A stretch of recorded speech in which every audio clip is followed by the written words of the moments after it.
to announce the AFT Innovation Fund award winners of this year.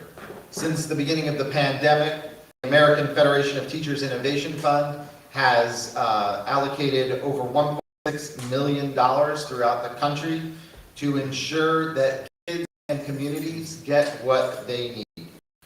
Today, we are here to announce the new round of 14 grants totaling nearly $500,000, with 2 of those grant recipients being districts right here in Florida, Leon County and Pinellas County. Schools across this nation have been struggling to meet the needs of students during and since the pandemic. In some states, and particularly here in Florida, educators, students, and communities have also faced political headwinds, which has made their job even that much more difficult. With the support of unions and districts working together, we want to make sure that every child gets the education they deserve and need, regardless of race, background, zip code, gender identity, sexual orientation, or ability. The politics of division has no place in our public schools. Public schools are the place where we come together, where we work as a community to ensure that every child has a safe place to learn, to be themselves, and to be a kid. That's what public education has always been about, and that's what it must always be about.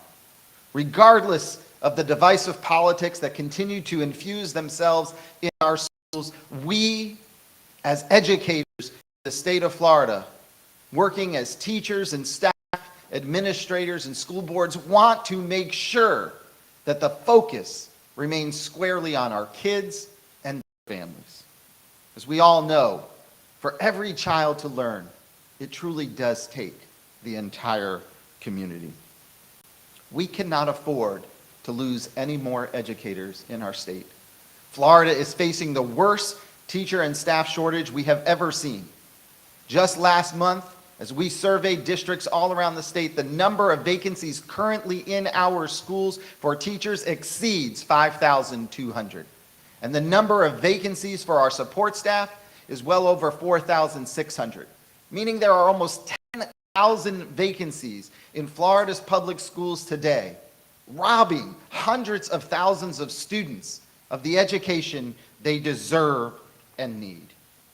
These grants are an effort to reverse the trend we are seeing in public education of teachers and staff fleeing from our public schools, shortchanging the education of our students. As communities, as educators, working with lawmakers, we can truly ensure that we have a world-class education system for every child. Thank you. And now I'd like to introduce the Superintendent of Leon County Schools, Mr. Rocky Hanna. Thank you and good afternoon. Andrew, I could not have said that better, and I can't thank you enough for your leadership, not only here in Tallahassee and Leon County, but throughout the state of Florida. And Randy, welcome to Florida, to the capital city. We are very excited that you're here, and I sincerely mean that. My name is Rocky Hanna. I have the honor of serving as Superintendent of Leon County Schools. Born and raised in Tallahassee, a product of our public school system. My wife is a middle school science teacher of 28 years. I've been with our district now 35 years. I started as a classroom teacher in 1988. In 1997, as my wife said, I turned to the dark side and became a school administrator. Not because I didn't thoroughly love what I was doing in the classroom. It was just hard for the two of us to survive financially on $19,000 a year. I care deeply for this community. I care deeply for our state. But like Andrew, I'm deeply concerned about the future of our public school system, given the rhetoric we're hearing from many elected officials is very disappointing, to say the least.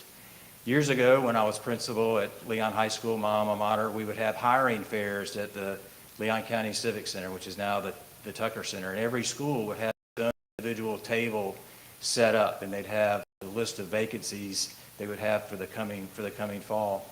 They would open the elephant doors to the Civic Center, and literally hundreds of young, eager applicants wanting to enter the education profession would come rushing through those doors to interview for those jobs. Today, we open those doors and there's no one there. Like Andrew said, unfortunately here, even in Leon County, with 2 major universities and a major junior college, we still have classrooms that are being covered by substitute teachers that do not have certified teachers. That is very disappointing, to say the least. We have to do everything we can humanly possible to recruit and to retain high-quality teachers. Our children deserve that. Our children absolutely deserve that. Public school and public education is, to me, the foundation to our great democracy. For some reason, though, we find our public school system under attack, which is not going to lead to more people wanting to enter the profession. But with this grant and working locally with Leon Classroom Teachers Association, we are going to come up with innovative ways to do just that, help recruit and retain teachers that we have in our system here locally. I've said many times before that no one knows or understands the challenges here in Tallahassee and Leon County better than me and our local teachers union. And it's us working hand in hand, side by side, to make decisions that have impact on our community and our profession here locally. Being stripped of those rights by the state legislature and those in the executive branch doesn't help the situation. It only makes it worse. So I would again encourage anyone who possibly can to reach out to the legislature that we need to maintain and continue local control. We're very thankful to have these dollars that will be put to good use so we can help reach out to universities in our community and across the country to recruit teachers. And then, just as important, once we have them, to retain them and to do the things that they need.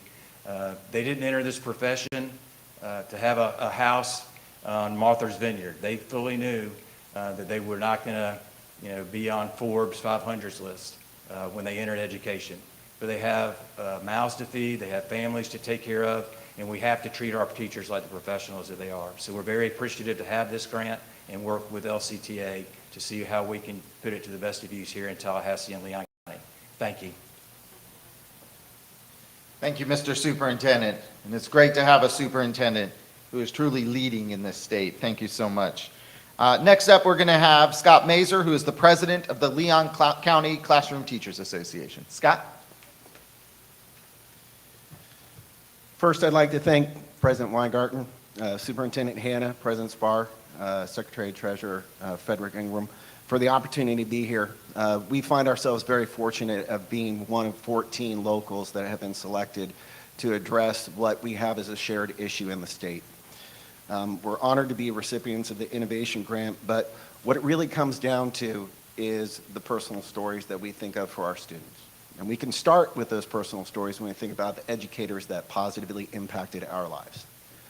Case in point, I think we can all think about the teacher that helped us and guided us to where we are. And the concern that we have as a shared concern is that we're losing those educators. We're losing individuals that don't even look at public education or being an educator, a professional educator, as an option at this point in time.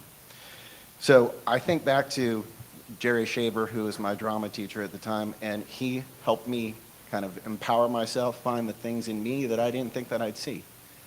And this past Friday, we just lost one of those teachers in Leon County as well. We lost Mrs. B. She was a teacher for our ESE students, our exceptional students. And she was an educator for 6 years in Leon County. She never saw herself not being in the classroom. But given the circumstances and the way that she kind of returned home, she said that there were many days where she felt joy, but more when she didn't feel like she was enough. And some of that and some of the things that are being said out there are the cause of where we are right now.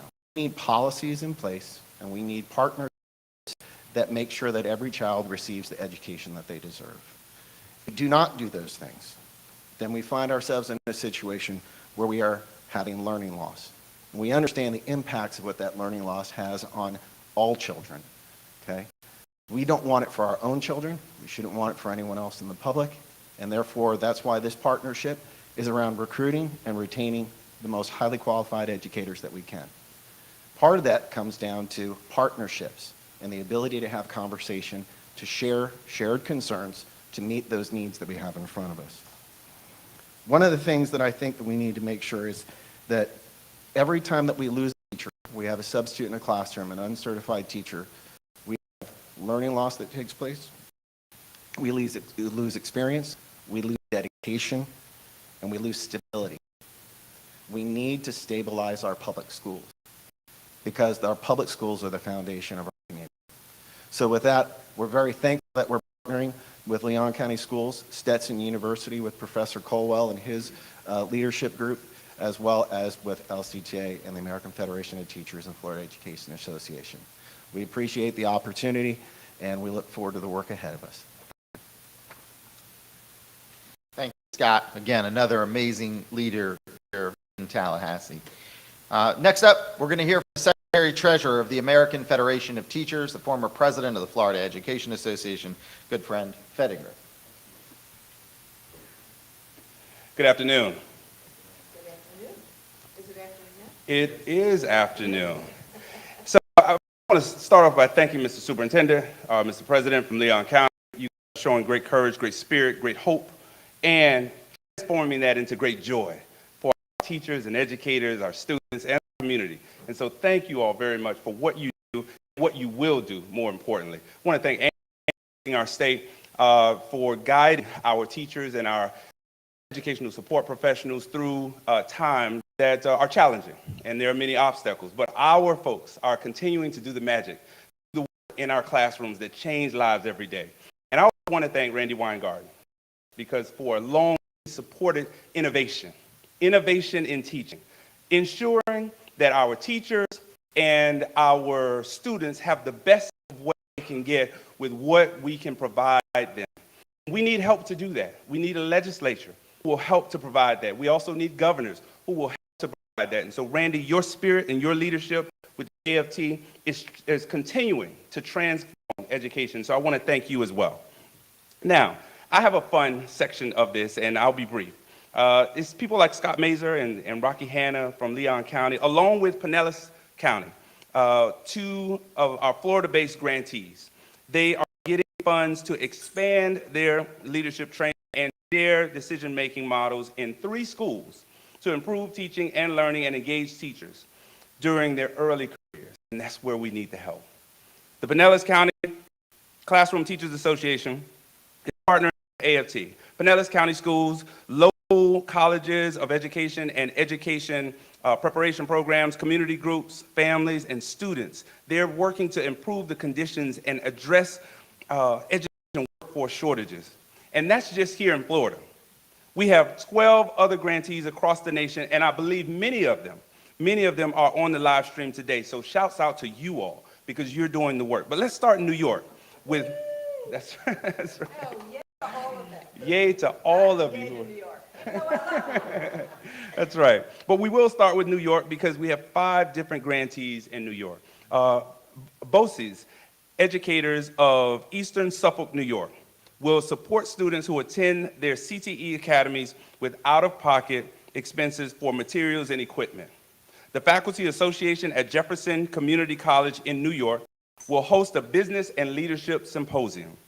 The West Guineas Substitute Teachers Association in New York will offer professional learning for substitute educators in classroom management, social emotional learning, special education, safety, and classroom technology. The Fort Edward Teachers Association in New York will strengthen CTE in its school district by upgrading its machine tooling capabilities. The Yonkers Federation of Teachers in New York will expand their Take a Look at Teaching and Grow Your Own program in their county. The Baltimore Teachers Union will identify a cohort of middle school students and help them explore career options and interests. The Buckeye Local Education Association in Ohio, Andrew, will expand its literacy program, the Confetti Project. Corey Rawson Education Association, also in Ohio, will establish a new partnership with the YMCA to offer and expand on-site early child care for families in need. The Education Minnesota will link their aspiring educators program with their early career program to strengthen education, careers, recruitment, and retention, and all of their efforts to do the same. The New Haven Federation of Teachers in Connecticut will create and expand opportunities for educators to collaborate and support new educators. The Newtown Federation of Teachers in Connecticut will help fund the Newtown High School Greenery Program. And last but not least, Texas American Federation of Teachers will create and expand an educator apprenticeship and training program to directly address teaching shortages. This is nothing short of amazing. The AFT is going to fund all of these projects around the country. These people are working to secure the future of education, and everyone should be following their leads. And that's why the AFT is supporting them. I want to thank you. It's good to be back in my home state, and I'll turn it over to the president of the Florida Education Association, Andrew. Thank you, Fed. So as you see, these grants certainly work in the areas of ensuring that kids and communities are getting what they need. And the inspiration and the idea behind this grant is the president of the American Federation of Teachers, who many people see out there all the time fighting for what is right for our students, for the people who work in our schools, and for the education and the future of our country. And I want to say, before Randi comes up here, that many people see Randi is not afraid to go toe-to-toe with anyone to make sure that kids are the center of focus, that kids are the center of focus. And when you look at these grants and everything you heard Secretary Treasurer Ingram just mentioned, CTE programs, helping kids get resources so that they can decide what they want to do when they graduate from school, helping make sure that young teachers have support they need in our schools, making sure we have teachers and staff in our schools and growing our own programs. Those are all innovative ideas that happen because of the president of the American Federation of Teachers, Randi Weingarten. Thank you, Andrew. Thank you, Mr. Superintendent. Thank you, Mr. President. Thank you, Mr. President. Thank you, Mr. Secretary Treasurer. I'm really glad to be in Florida today. As Fed was going through the various different grants that we're giving out today, I was thinking about why we're in Florida today in terms of these grants. 2 weeks ago, we actually were in New York at community schools event where we brought in about 20 different groups from superintendents and union presidents and community workers to really lift up a lot of community schools. And we try to do these different things in different regions in the country because local press is important. And lifting up local press and telling the stories locally is really important. So that's why we're in Florida today, because there's 2 of these 14 grants that come from Florida. Now the 14 grants, we've given out 57 grants since COVID started. We did a different kind of grant making since COVID started, because we know for a long time that innovation really happens. And Rocky, you said this, and Scott, you said this. Innovation really happens when people feel free to talk to each other, when they feel free to raise ideas, and frankly, when they have a real interchange of trust around those ideas. That's how innovation happens. And in schools, innovation happens when kids feel free to ask any question they want to ask, when educators feel free to answer any question, when parents feel like the school is a welcome, safe environment. In fact, I often say every public school should be a place where parents want to send their kids, educators want to work, and kids thrive. And frankly, there's not those same rules for private schools. And in fact, what I just heard from USA Today was that a Christian Florida school told parents last year that gay and transgender students had to leave. Public schools and welcome everyone.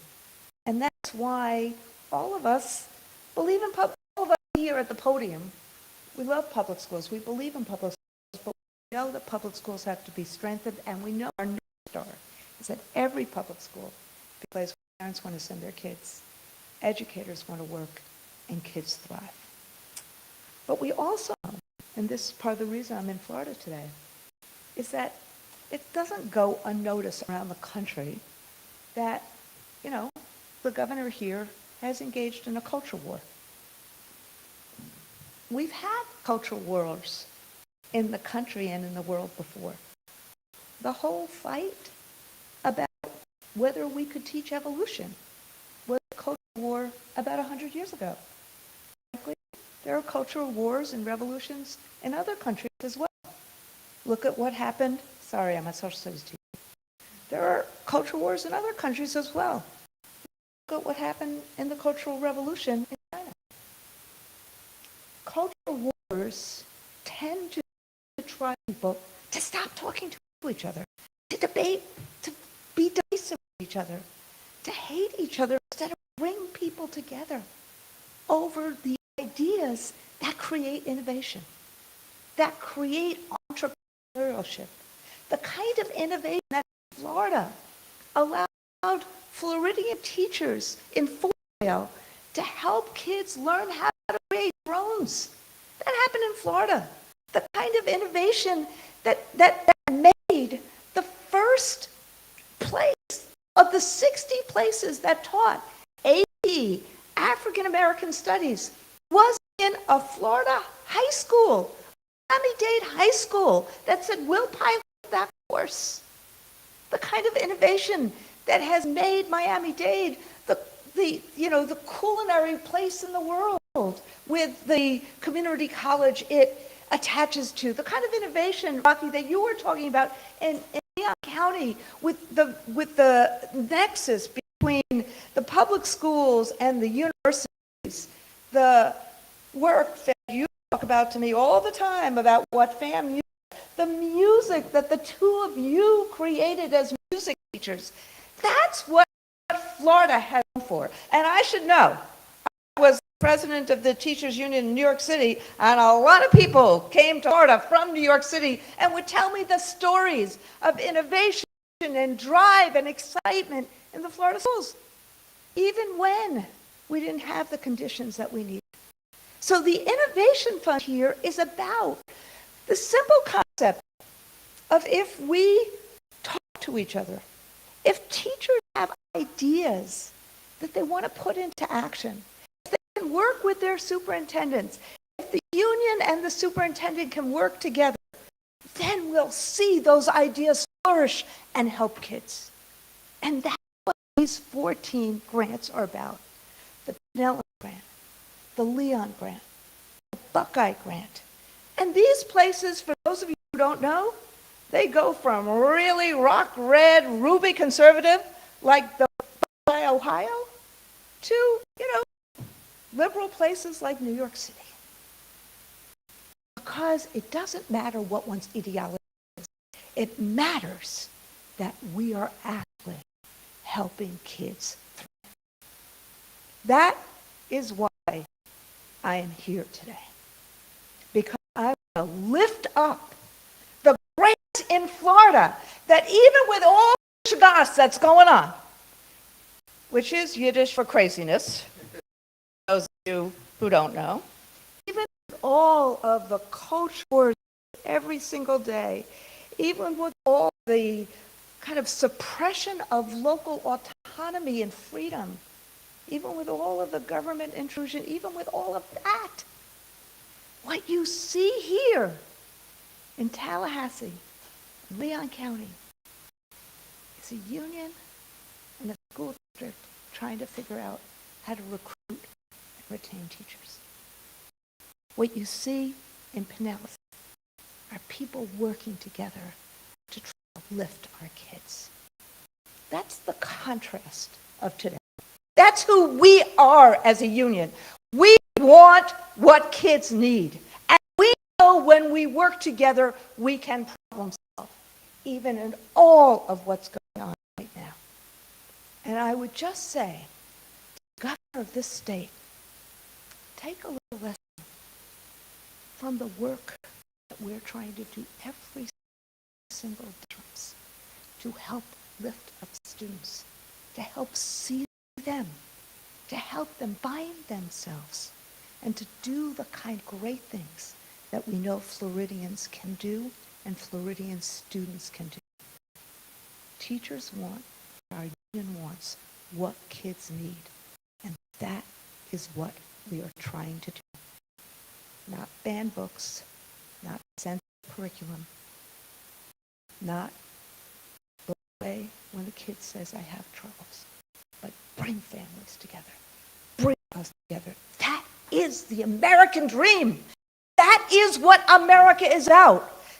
Just like we brought Cuban immigrants into Florida years and years ago, just like my grandfather came from Ukraine to here, to the United States. That's who we are as Americans. Bringing people together, lifting people up, and teaching them in local public schools with local autonomy throughout the country. Thank you. Questions? Questions?